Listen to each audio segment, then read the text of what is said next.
जय श्री हरि साथियों। हिंदू धर्म में सृष्टि की उत्पत्ति कुछ इस प्रकार से बताया गया है। परब्रह्म ने सबसे पहले ईश्वर की उत्पत्ति किया।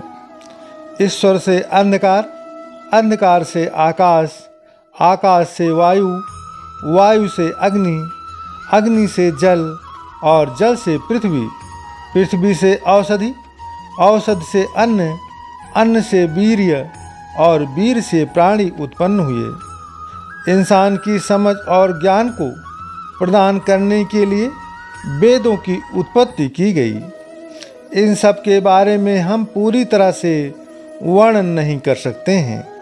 हमारे वेदों में कई ऐसी गूढ़ बातें बताई गई हैं जो हमें परम सत्य को जानने में मदद करती हैं।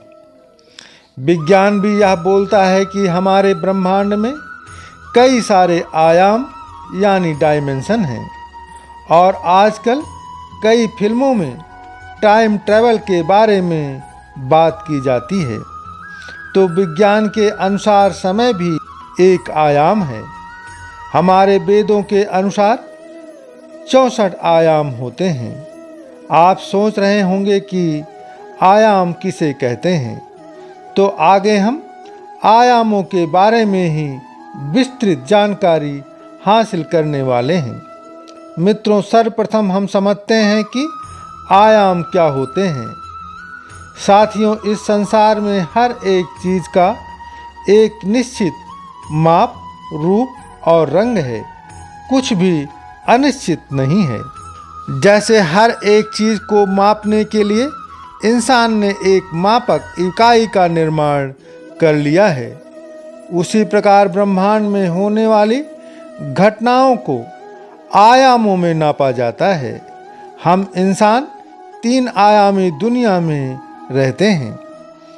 मित्रों, सबसे पहला आयाम है 0 आयाम। इस आयाम में व्यक्ति एक स्थान से ऊपर, नीचे और दाएं बाएं नहीं जा सकता है, परंतु आगे और पीछे की ओर आ एवं जा सकता है। जैसे ए बिंदु से बी बिंदु और बी बिंदु से ए बिंदु पर आ एवं जा सकता है। दूसरा आयाम, इस आयाम में व्यक्ति आगे पीछे और दाहिने बाएं जा एवं आ सकता है, परंतु मित्रों ऊपर और नीचे की हरकत नहीं कर सकता है। ऊपर और नीचे नहीं जा सकता है। यहाँ पर 4 बिंदु होते हैं। तीसरा आयाम साथियों, यह वह आयाम है जिसमें हम मनुष्य रहते हैं। इस आयाम में आगे पीछे, दाहिने बाएं और ऊपर नीचे जा एवं आ सकते हैं। इसे ही वैज्ञानिक भाषा में 3D कहते हैं। चौथा आयाम है मित्रों समय का आयाम। इसे समय को माना गया है। जैसा कि समय में हम सिर्फ आगे की ओर जा सकते हैं, वो भी समय के साथ साथ, लेकिन भूतकाल में नहीं जाया जा सकता है। इस आयाम के लोग भूतकाल और भविष्य काल दोनों में जा सकते हैं। पांचवा आयाम भी समय के बारे में ही है। इसे मल्टीपल यूनिवर्स भी कहा जाता है। इस आयाम का व्यक्ति समय में आगे पीछे के साथ साथ दाहिने एवं बाएं भी जा सकता है। आगे और पीछे जाना तो समझ में आता है मित्रों, परंतु दाहिने और बाएं का अर्थ क्या है, तो आइए हम समझाते हैं। यदि कोई मनुष्य एक ही समय पर डॉक्टर और इंजीनियर बनना चाहता है, तो वह समय में दाहिने जाकर इंजीनियर और बाएं जाकर डॉक्टर बन सकता है। इसे ही भविष्य में दाहिने और बाएं जाना कहते हैं। ब्रह्मा जी इसी आयाम में रहते हैं। इसे ब्रह्म आयाम के नाम से भी जाना जाता है। हर ब्रह्मांड के अलग अलग ब्रह्मा हैं।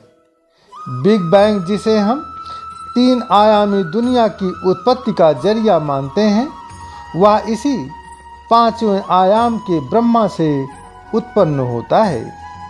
यहाँ से कई ब्रह्मा उत्पन्न होते हैं और यहाँ का समय भी अलग होता है, क्योंकि यह चारों आयाम से बाहर है। छठवां आयाम। छठवां आयाम भी समय के बारे में ही है।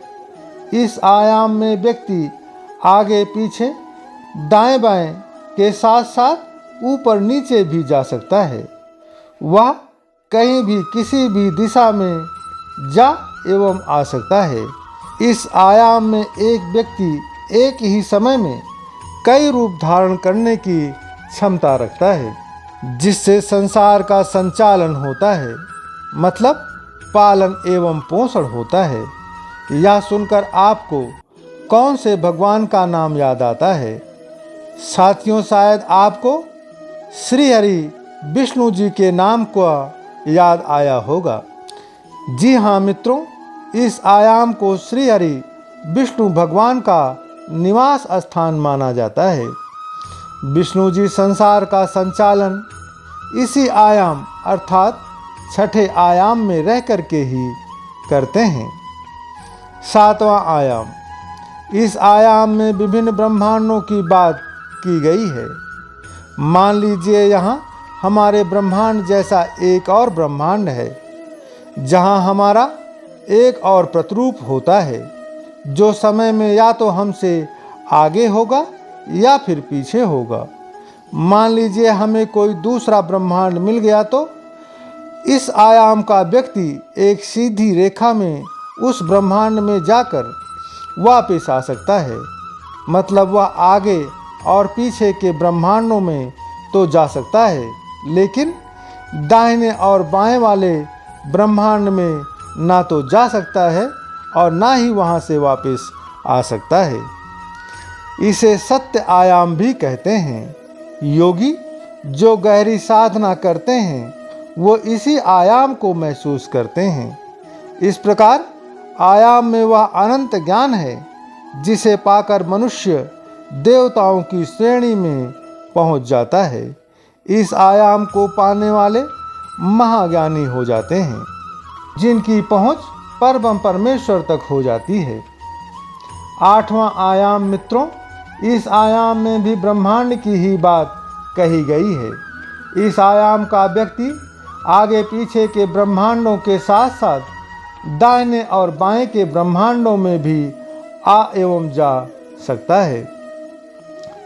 इस आयाम को कैलाश भी कहा जाता है। इस आयाम में भगवान शिव का भौतिक रूप निवास करता है। कैलाश पर्वत की ऊंचाई माउंट एवरेस्ट से कम होने के बावजूद भी कैलाश पर्वत पर चढ़ने में किसी को सफलता अब तक नहीं मिली है, जिसका कारण यही है मित्रों। आठवें आयाम का कार्य इन सातों आयामों का संतुलन बनाए रखना है। हर सिद्ध पुरुष सत्य आयाम का ज्ञान लेकर भगवान शिव को पाने की कोशिश करता है, क्योंकि यही मोक्ष का रास्ता है। नौवां आयाम। इस आयाम का व्यक्ति आगे पीछे दाहिने बाएं ऊपर नीचे कहीं भी किसी भी दिशा में जाने का सामर्थ्य रखता है। इस आयाम को वैकुंठ भी कहा जाता है। इस आयाम को पाने का अर्थ है वैकुंठ अथवा परमात्मा में समा जाना। प्रत्येक आयाम इसी आयाम से बना हुआ है। मोक्ष प्राप्त होने के उपरांत आत्मा इसी आयाम में परमात्मा में समा जाती है। अगला आयाम है मित्रों 10वां आयाम। इस आयाम का व्यक्ति किसी भी ब्रह्मांड में कभी भी जा एवं वहाँ से वापिस आ सकता है। इस आयाम वाले दिव्य आत्मा के ऊपर कोई भी रोक टोक नहीं होती है। उस पर किसी भी ब्रह्मांड का कोई भी नियम लागू नहीं होता है, बल्कि वह अपने खुद के नियमों के अनुसार जब जैसा चाहे वैसा कर सकता है। यहाँ पर बहुत सी प्रजातियाँ बिना एक दूसरे के होने का महसूस किए हुए रह सकती हैं। इसलिए इस आयाम को अनंत आयाम भी कहा जाता है। यहाँ पर ही परब्रह्म परमेश्वर निवास करते हैं। सनातन धर्म में जिसे निराकार, अनंत, सदाशिव और परब्रह्म कहा गया है। महाभारत के युद्ध में भगवान श्री कृष्ण जी ने अर्जुन को अपने इसी रूप का दर्शन दिया था, जिसे श्री हरि महाविष्णु कहा जाता है। और इन्हीं से सभी आयाम और ब्रह्मांड चलायमान होते हैं। यह त्रिदेवों की शक्ति का मुख्य स्रोत है। मित्रों, आयामों को दूसरे शब्दों में कला भी कहा जाता है। जैसे भगवान श्री राम जी 12 कलाओं से युक्त थे। वह 12 आयामों को अपने साथ लेकर के पृथ्वी पर प्रकट हुए थे। तो वहीं मित्रों, श्री कृष्ण जी के पास 16 आयाम यानी 16 कलाएं थी। और मित्रों, जब कलयुग के अंत में भगवान कल्कि का जन्म होगा तो उनके पास पूरी की पूरी 64 आयाम यानी 64 कलाएं होंगी। मित्रों, भगवान राम मर्यादा पुरुषोत्तम होने के कारण उन्होंने अपनी 12 कलाओं में से एक भी कला का प्रदर्शन या एक भी आयाम का प्रदर्शन आम जनसाधारण के समक्ष नहीं किया। लेकिन यदि आप श्री रामचरितमानस को पढ़ते होंगे तो आपको पता लगेगा कि भगवान श्री राम जी ने अपनी कलाओं का प्रदर्शन तो किया था, परंतु वह जनसाधारण को, यहाँ तक कि अपने छोटे भाई लक्ष्मण जी को भी पता नहीं लगने दिया।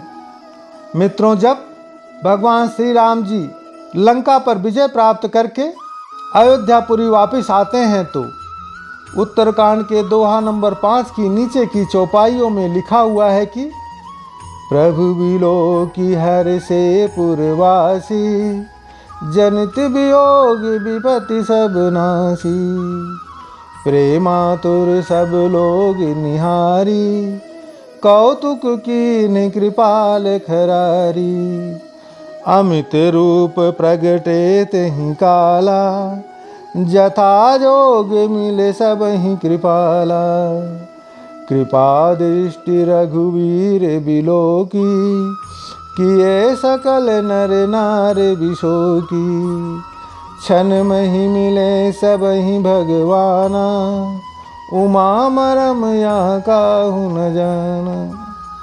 अयोध्यावासियों ने जब भगवान श्री राम जी को देखा तो सभी लोग भगवान श्री राम जी से मिलना चाह रहे थे। भगवान श्री राम जी ने अपने उस समय पर अनंत इतने रूप बना लिए जितने वहाँ पर अयोध्यावासी उपस्थित थे, और एक क्षण में भगवान राम सबसे उसी प्रकार मिले जिस प्रकार से अयोध्यावासी भगवान श्री राम से मिलना चाहते थे। भगवान शंकर माता पार्वती से कहते हैं कि उमा, भगवान की इस लीला को कोई भी जान नहीं पाया। भगवान राम ने माता कौशल्या को एक बार कुछ इस प्रकार से दर्शन दिया था, जिसे बालकांड के दोहा नंबर 200 की नीचे की चौपाइयों में कुछ इस प्रकार से गोस्वामी तुलसीदास जी ने वर्णित किया है।